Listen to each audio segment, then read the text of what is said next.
북한이 미사일을 쏜 날 문재인 대통령은 양산으로 향했습니다. 양산행. 오늘이 19일이죠. 그러니까 사흘 전 광복절 다음 날, 광복절 경축사에서 문재인 대통령이 평화 경제를 외친 다음 날 북한은 단거리 탄도미사일로 추정되는 발사체 2발을 강원도 통천 일대에서 쏘아 올렸습니다. 그렇죠. 16일에. 그런데 윤수민 기자, 그 미사일을 쏜 그날 문재인 대통령이 연가 때문에 하루 그때 쉬었습니까? 네, 맞습니다. 예. 문재인 대통령은 16일 딱 하루 연가를 내고 경남 양산으로 내려갔는데요. 사실은 15일 광복절 행사 직후에 양산으로 내려가서 모친과 함께 시간을 보냈습니다. 그런데 16일 날 미사일이 발사됐고 그대로 연가는 사용한 거죠. 그리고 나서 주말을 붙여서 휴가를 보낸 뒤에 18일 날 청와대에 복귀를 했습니다. 예, 18일이면 어제죠. 예. 그러니까 자유한국당에서는 문재인 대통령이 행방불명이 됐다. 뭐 이런 얘기까지 한 모양입니다. 직접 듣고 오시죠. 8번째 미사일 2발로 북한이 대답했는데 아직도 문재인 대통령께서는 행방불명입니다. 대통령 주재 NSC 당연히 열리지 않았고 그나마 개최한 NSC 상임위도 화상회의했다고 들었습니다. 북한 미사일 도발 속에 보이지 않는 대통령, 한마디로 우리 안보의 앞날 자체가 보이지 않습니다. 조 부장 어떻습니까? 미사일을 쏜 날 문재인 대통령은 연가를 사용하기 위해서 양산에 머물렀다. 어떻게 봐야 될까요? 우선 대통령도 휴가를 가야죠. 휴가 가야죠. 네, 휴가를 가야 되는데 이 북한의 미사일 도발이요. 올해 들어서 8번째고 3주 사이에 6번째였습니다. 네.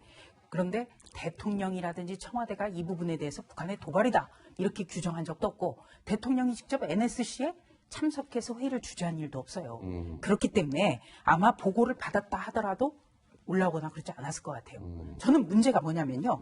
대통령이 왜 휴가임을 미리 공개하지 않고 갔을까? 이 부분이 가장 큰 문제라고 생각합니다. 왜 미리 공개하지 않고 갔느냐? 예, 제가 그날 자초지종을 좀 설명을 드릴게요. 네. 자, 광복절 휴일과 주말 사이에 금요일이 하루 끼어 있었어요. 그렇죠. 네, 징검다일 휴일이었죠. 그러니까 목, 금, 토, 일 이게 황금 연휴였던 거예요. 그런데 대통령이 지난번에도 휴가를 못 갔으니까 이때 좀 쉬고 오겠다. 미리 양해를 구했어야 되는 거죠. 그런데 이 광복절날 경축사 이후에 대통령의 행보가 묘해지니까 청와대 출입 기자들은 금요일부터 대통령이 청와대에 없는 거냐 계속해서 대변인실 통해서 확인을 요구를 한 거예요. 예. 그랬더니 나중에서야 일요일 정오까지 엠바고 그러니까 일요일 정오까지는 쓸 수 없다라는 전제를 걸고 대통령이 사실은 휴가를 간 거다. 아하. 이렇게 확인을 해준 거예요. 예. 왜 이렇게 당당하지 못하게 합니까? 네. 이러면 없던 의혹도 생겨요. 그렇군요. 차라리 휴가를 간다고 했었어야죠. 예. 그리고 예. 이렇게 가면요. 청와대 나머지 참모들은 쉴 수가 없어요. 같이 쉬어야죠. 대통령 휴가 간 김에. 예. 이런 것도 참 의아하고요. 예. 문재인 대통령의 대선 공약과 그리고 대통령 취임 이후에 대통령이 일정을 5분 단위로 공개한다고 했었어요. 네. 그런데 지금 왜 이렇게 계속되는 거죠? 지난번 제주도 때도요. 예.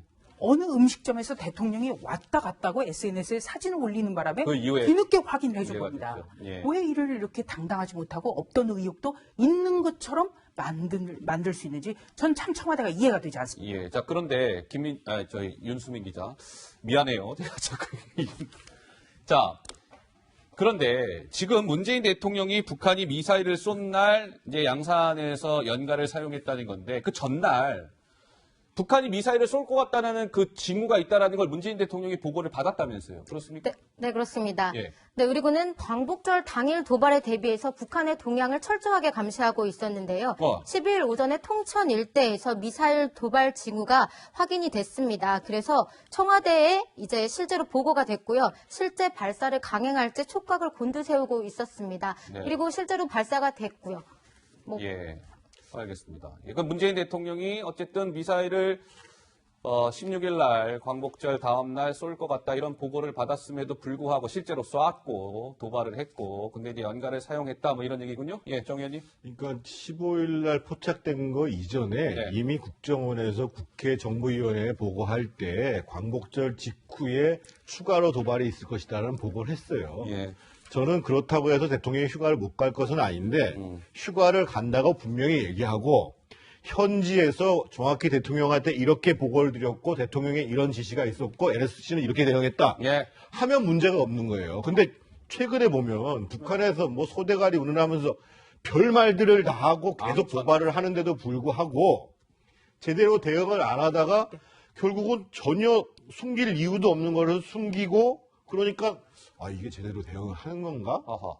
이런 의문들을 스스로 자초하고 있는 거예요. 예. 현부위원장. 청와대 출입하신 분들은 이 광복절 행사 끝나고 이 양산으로 내려간다는 건 다 알고 있었어요, 사실은. 그러니까 오프라고 했지만 실제로 그러면 왜냐면 지난번에 제주도 갔을 때도 왜 미리 기자들한테 얘기 안 했냐 이게 문제가 돼서 됐던 건데 대통령의 모든 일정을 다 공개하는 건 아니에요. 지금 말씀처럼 5분 단위로 공개하는데도 어디 가서 어디 누구 만나는지 다 공개하는 게 아니거든요. 공개된 일정이 있는 것이고 이건 저는 아마 개인적인 일정이 있다고 봅니다. 그러니까 공개를 안 했겠죠. 예. 사전에 기자들한테 아마 양해는 권한 걸로 알고 예. 있습니다. 그 5분 단위로 일정을 공개한다고 하는 건 국민이 강요한 적이 없어요. 본인 스스로가 얘기를 했거든요.